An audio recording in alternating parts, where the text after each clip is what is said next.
Hello everyone, welcome back to my channel Sananda কিচেনের আরও একটি নতুন ভিডিও নিয়ে তোমাদের মাঝে হাজির হলাম। তো আজকে আমি তোমাদের সাথে শেয়ার করব জিভে জল আনা পেয়ারা মাখা।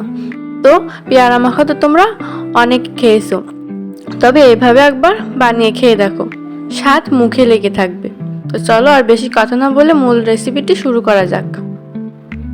পেয়ারা ভর্তা বানানোর জন্য আমি প্রথমে একটা পেয়ারা কুচি কুচি পিস করে কেটে নিয়েছি। তারপর এর ভিতরে দিয়ে দিচ্ছি তেঁতুলের পাল্প, স্বাদ মতো লবণ, চিনি, দিয়ে দিচ্ছি শুকনো লঙ্কার গুঁড়ো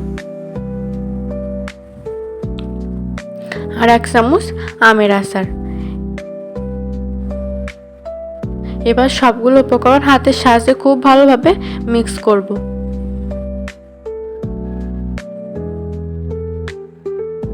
দেখো পেয়ারা ভর্তা কিন্তু একদম রেডি হয়ে গেছে।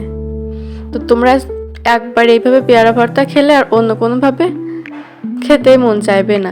এটা এত বেশি মজার হয় যে অন্য কাউকে একদমই কোনো ভাগ দিতে ইচ্ছা করবে না।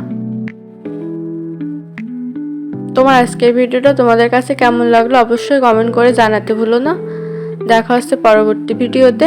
সেই পর্যন্ত সবাই অনেক অনেক ভালো থাকো, সুস্থ থাকো, বাই।